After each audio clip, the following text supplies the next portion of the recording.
Namaskar everyone, I'm Dr. Madhuri Goswami. This lesson is prepared for the students of BA, BCom and BSc Part 1, Subject General English.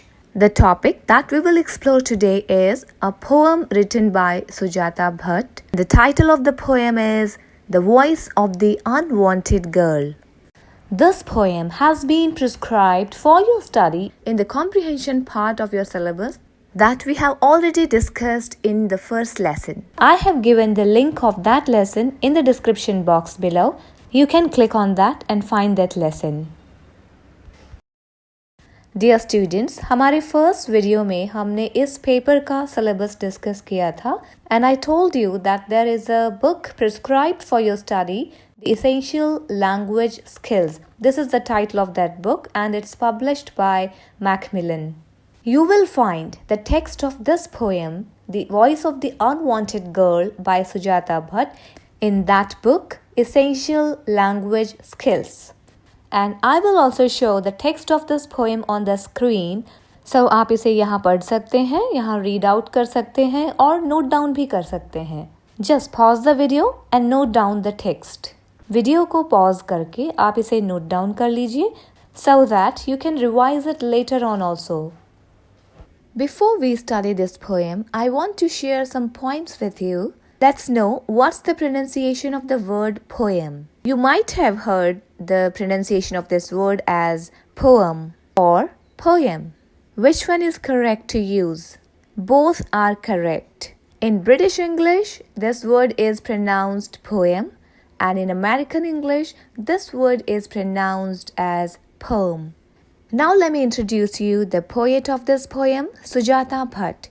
She was born in Ahmedabad, India in 1956 and she grew up in Pune, India and in the United States. She studied in Britain and the United States and has published 6 collections of poems including Monkey Shadows, A Color for Solitude and Poppies in Translation. As she was born in India, she has taken up some Indian social issues also. This poem, The Voice of the Unwanted Girl, is one of those poems. This poem, Voice of the Unwanted Girl, is taken from Sujata Bhatt's anthology of poems entitled My Mother's Way of Wearing a Sari. Dear students, as the title suggests, in this poem, Sujata Bhatt deals with the social problem of female feticide, Kanya Bhroon Hatya. This is the theme of this poem. This is a social malpractice और ये एक सामाजिक कुरीति है जो कि तथा कथित modern society and educated people high society में भी देखी जा सकती है. पोएट का कहना है कि मॉडर्नाइजेशन और एजुकेशन के बावजूद भी ये malpractices, ये कुरीतियाँ आज भी हमारी सोसाइटी में प्रेजेंट हैं. Now let's study the text of the poem and its meaning. I'm reading the text of the poem. Mother, I'm the one you sent away when the doctor told you I would be a girl. In the end, they had to give me an injection to kill me. Before I died, I heard the traffic rushing outside, the monsoon slush, the wind sulking through your city. I could have clutched the neon blue. No one wanted to touch me except later in autopsy room. This is the beginning of this poem, The Voice of the Unwanted Girl. Who is the speaker of these lines? The speaker of these lines is an unborn female fetus who was killed in the womb of her mother. This poem is written in the form of an address to the mother by the female fetus. Who is saying these words? Whose voice is this? This is the voice of an unborn female fetus. ये voice एक कन्या भ्रूण की है जिसे उसके mother के womb में ही गर्भ में ही मार दिया गया है. यद्यपि ये सेक्स डिटर्मिनेशन की प्रैक्टिस और अबॉर्शन ये सब इलीगल और अनएथिकल है. Yet it has remained in a widespread social evil. ये एक सामाजिक बुराई और कुरीति के रूप में बहुत ज़्यादा फैली हुई है. Sujata Bhatt depicts the pain of that female fetus जब उसे यह पता चलता है कि उसके पेरेंट्स भी उसे नहीं चाहते. This poem is really a pungent attack on the patriarchal social structure. इस फीमेल फीटस जैसी न जाने कितनी आवाजें हैं जो उनके पेरेंट्स ने भी नहीं सुनी, जो वॉइस इस वर्ल्ड में आने से पहले ही साइलेंट कर दी गई. उस आवाज को पोएट ने इस पोएम के थ्रू पूरे वर्ल्ड को सुनाया है. Through this voice we realise the pain of that female foetus who is killed by her own people, by her own parents, and even by her own mother. So that girl says, "Mother, I am the one you sent away when the doctor told you I would be a girl. In the end, they had to give me an injection to kill me.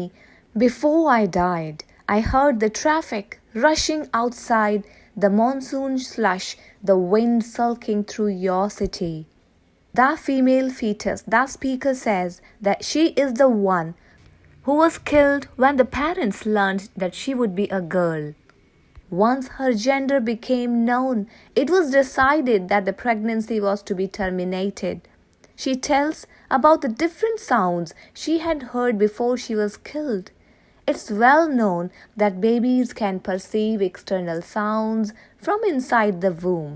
The speaker hears the sound of the rain, the wind, the traffic of the city of Mumbai. What she is trying to say?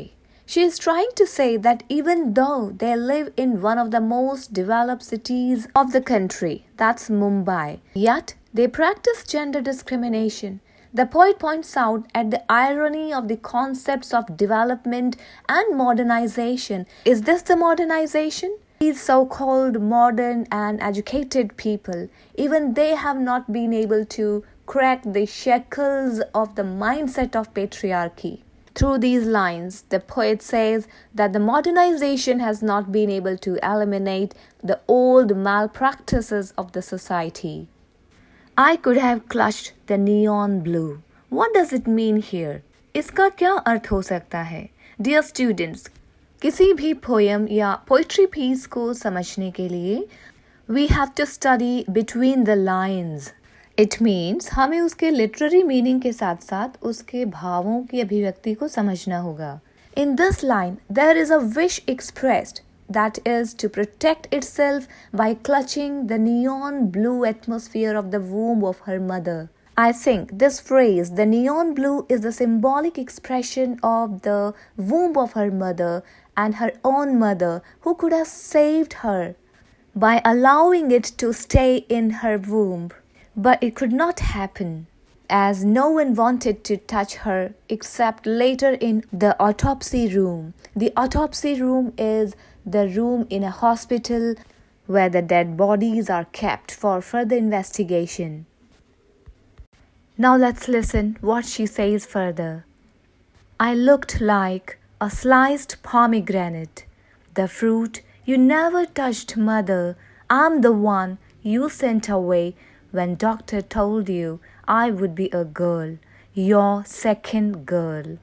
The fetus, the speaker, further describes her situation when she is taken out from the mother's womb and lies dead in the autopsy room. She says that she remains unclaimed. She does not belong to anyone and becomes an object of investigation in the laboratory. She loses her identity and, above all, her life. The poet describes her undeveloped state. The fetus compares herself to a sliced pomegranate. She says that she is a fruit that has not been touched. Here the speaker is deeply saddened by her mother's consent to terminate her pregnancy. The hurt fetus also describes the expressions on the face of her family after they learn of her being aborted.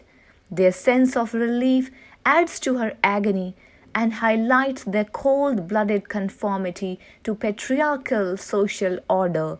Here the poet comments on the inhuman nature of the society, and this thought is expressed in these lines. Afterwards, as soon as you could put on your grass-green sari, afterwards everyone smiled, But now I ask you to look for me, mother. Look for me because I won't come to you in your dreams. Look for me because I won't be a flower. I won't turn into a butterfly and I'm not a part of anyone's song. Look for me, mother, because this is not God's will. Look for me, mother, because I smell of formaldehyde and still I wish you would look for me, mother. The fetus tells the mother that now she would no longer come in her dreams as she no longer lives in her womb. She challenges the mother to look for her now that she does not exist. Her existence has been murdered. She interrogates the conscience of her mother and asks her to face her cold-blooded self. She blames the mother for her murder.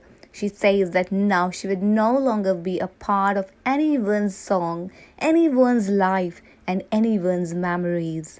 She won't be born and grow up like others because she has been deprived of life by her own mother. She accuses her mother of sending her to the land of the dead, a land of no return, a land that cannot be described. And quite pathetically, the fetus says that it wasn't by God's will. This was not the God's wish or God's will that it should happen. God infused the life in the fetus because it was God's will that it should take birth on this earth. But she lost her life by the will of callous and merciless humans. Just look at the beautiful expression. The orange stems of the Parijatak blossoms glistened in your hair. Afterwards, everyone smiled. Dear students, there is a line which I am quoting here. The orange stems of the Parijatak blossoms glistened in your hair. What does it refer to? It refers to that everything was quite normal for her mother and for other family members. She just dressed herself up in grass green sari and she put that orange stems of Parijatak blossoms, Parijatak flowers. As if nothing happened, nothing was serious there. In the end of the poem, we come to know the fetus has now become a preserved specimen in a laboratory. Yet she wishes that her mother look at her and face the consequences of her brutality. The unborn girl seeks justice for herself and everyone of her kind. She expects from her mother whatever the pressure she had on her, yet she should have stood by her. She should have saved her life. Dear students, इस poem में सुजाता भट्ट ने एक female foetus की मनोस्थिति, उसकी मनोव्यथा को describe किया है।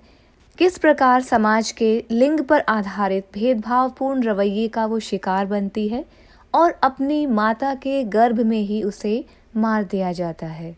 कैसे इस समाज की एक so called society that's considered educated and modern society, even that society takes the life of a female fetus thus in the womb of her mother. और इसी समाज की संवेदनहीनता की पराकाष्ठा कि उसकी मृत्यु पर हर्ष मनाया जाता है। इस पोएम के माध्यम से सुजाता भट्ट इस समाज के इस दुर्भाग्यपूर्ण रवैये को बदलने के लिए एक मैसेज दे रही हैं। समाज की संवेदना को फिर से जगाने का एक प्रयास है सुजाता भट्ट का। So this was the main theme of this poem, main idea of this poem. Let's also take a pledge to prevent this heinous and cruel act of female feticide in our society. हम सभी भी संकल्पबद्ध हों कि हम हमारी society में, हमारी फैमिली में, हमारे आसपास कन्या भ्रूण हत्या को प्रिवेंट करने के लिए, उसे रोकने के लिए हर संभव कार्य करेंगे। So dear students, please read the text of this poem again and try to understand it, try to listen it again. If still you have any doubt, if you are not able to understand any phrase, word or expression of this poem, you can ask in the comment section.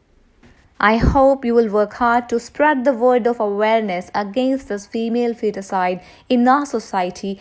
Then only we are eligible to name ourselves civilized and educated. It's possible in that case only, when there is no gender discrimination, that peace and harmony will prevail in our society and it will be really a developed and civilized one. यदि हम संक्षिप्त में कहें तो जब तक हमारे समाज से कन्या भ्रूण हत्या जैसी माल प्रैक्टिसेस का हम अबॉलिश नहीं करेंगे, उन्हें जड़ से समाप्त नहीं करेंगे, तब तक हमारी सोसाइटी सिविलाइज्ड यानी सभ्य समाज नहीं हो सकता है। इस पोयम में पोएट ने जो पोइग्नेंसी, जो एगनी, जो पेन, जो दर्द उस फीटस का एक्सप्रेस किया है, that will definitely compel the reader to think over it and to prevent this evil of our society.